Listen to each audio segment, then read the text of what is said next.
Amit Rathi, Managing Director of Anand Rathi Financial Services, joins us live from our Mumbai studio. Amit, good morning. This is your first time on Trading Call, so a very warm welcome to you. Great to have you on the show. Thank you. Let's talk markets. And Indian markets in last 10 days have appreciated by about 10% plus in dollar terms. What has led to this rally? Short covering, strong economic news, or value buying? I think it's a combination of all factors. If you see, one of the triggers that we've been talking about over the last month has been, the new governor coming in and sort of looking at non-conventional monetary policy, looking at opening up markets and potentially sending a signal that interest rates have peaked and they would look to sort of ease liquidity going forward and lowering interest rates.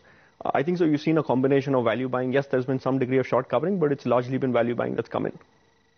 What are you advising your clients? Do you think this is as good as it gets? I think what we're advising clients is to buy on dips. Yes, there'll be volatility going forward because, we've got the FOMC meeting next week and where, a lot of people are talking about taper light or significant tapering, but our sense is there will be volatility and it makes great sense to sort of buy on dips. The caveat here is that we don't expect a V-shaped recovery like in 2009. It'll be a slow recovery, but I think buying on dips is a good strategy. Where are you overweight or underweight on at this point in time, Amit? I think it'll be a twin track market. So, you've got defensives and the export-led sectors that will continue to do well. Yes, there's been a significant, movement on the upside for these stocks over the last few months. But I think, expecting a 15-20% upside over the next year still seems possible. On the cyclicals, and stuff like banks, infrastructure, I think you will get opportunities to buy at significant discounts over the next few months. And really, these are stocks that from a 2 to 3 year perspective could give significant returns. Amit, of late, auto stocks have done rather well. In fact, earlier this week, the auto index touched a new high for this calendar year. What explains the price action in autos at a time when economy is slowing down? Auto sales have been weak. Rural spending is coming under pressure. Autos, they should go down. They should not come up. I think there are a combination of two things. There are some bright spots in the auto sector. One is the expectation that rural demand will be strong. And some of the companies that have a good gearing towards exports will tend to do well. So yes, I think overall the sector looks weak. There has been a lot of value buying that's come in. A few bright spots for the auto sector, but I would say it's too early to sort of get in there. How are you pitching yourself again on the defensive story right now, the FMCG names particularly? I think rural demand will be a strong driver going forward. So companies that are leveraged to rural demand, semi-urban areas will continue to do well. In terms of pricing power, there's some degree of pricing power that still remains. And if given the agricultural output that is strong, you would see margins actually expand over the next year for a lot of the FMCG companies. At Anand Rathi Financial Services, what is your big call where you are leaning one side and other brokerages are leaning on the other side? I think, we're not really contrarian at this point of time. But one of the big calls that we have is that we expect interest rates to go down significantly. So really, our call is over the next 12 months, we expect 10-year yields to be sub 7%. And once that happens, you will see a lot of cyclical stocks will actually rally once interest rates go down. Why do you expect bond yields will crack? Because for bond yields to crack, a lot of repair work has to happen. A lot of liquidity has to come back into the system.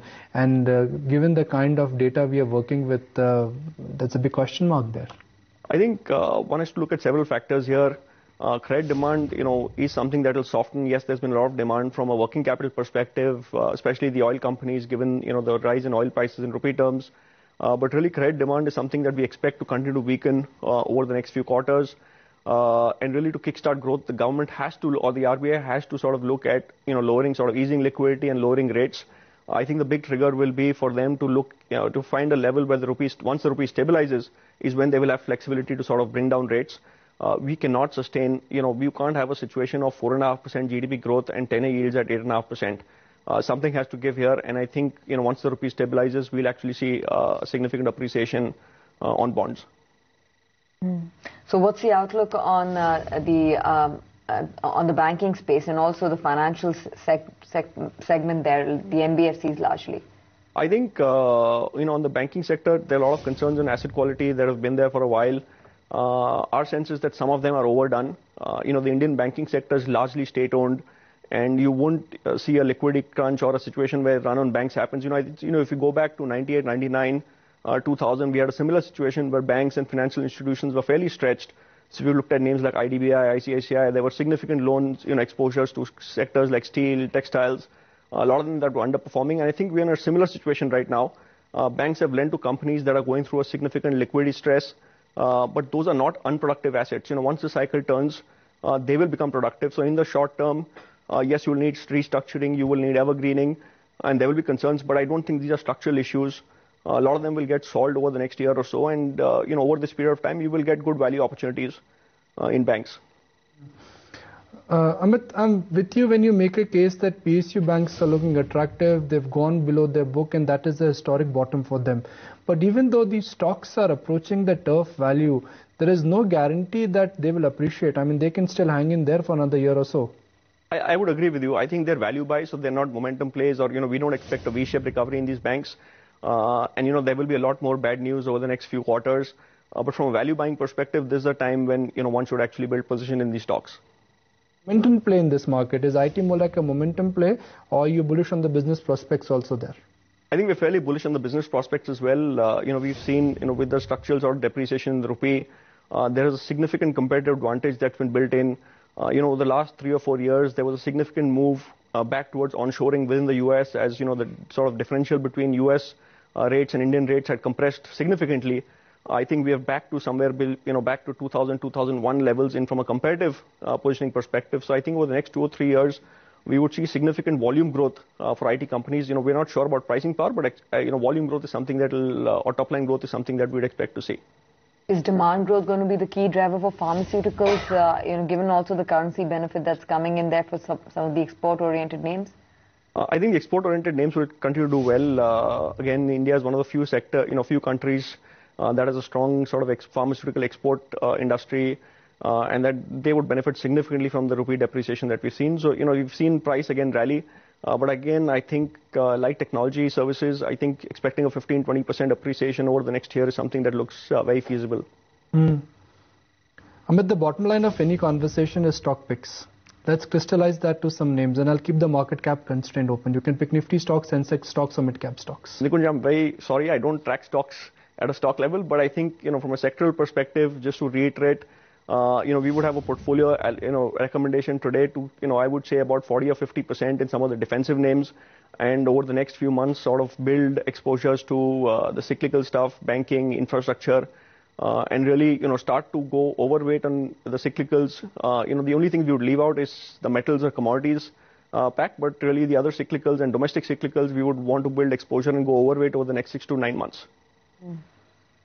Right. From a fund flow perspective, given that you talk to a lot of clients, what's the view on what may happen post the Fed policy, and also the expectation from the upcoming credit policy?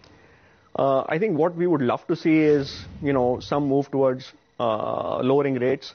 I think it's too early, though, to expect that. What we would want to see is definitely some easing of liquidity, signaling, the fact that the Reserve Bank of India is also focused on growth. Yes, there is a pressure on the rupee, and therefore the interest rate defense that Mr. Subbarao mounted made sense. But I think one has to, in the Indian context, one has to sort of weigh conventional monetary policy much more closely. Because, from a debt market perspective, we don't really have too much foreign investment in rupee debt. It's about $20 billion, whereas the exposure to equity markets is about $200 billion. So once the growth outlook actually improves, we could attract far more, or significant amount of capital in the equity markets, and vice versa. And therefore, I think the Reserve Bank of India really should signal, lowering of interest rates or easing cycle back again in the next monetary policy.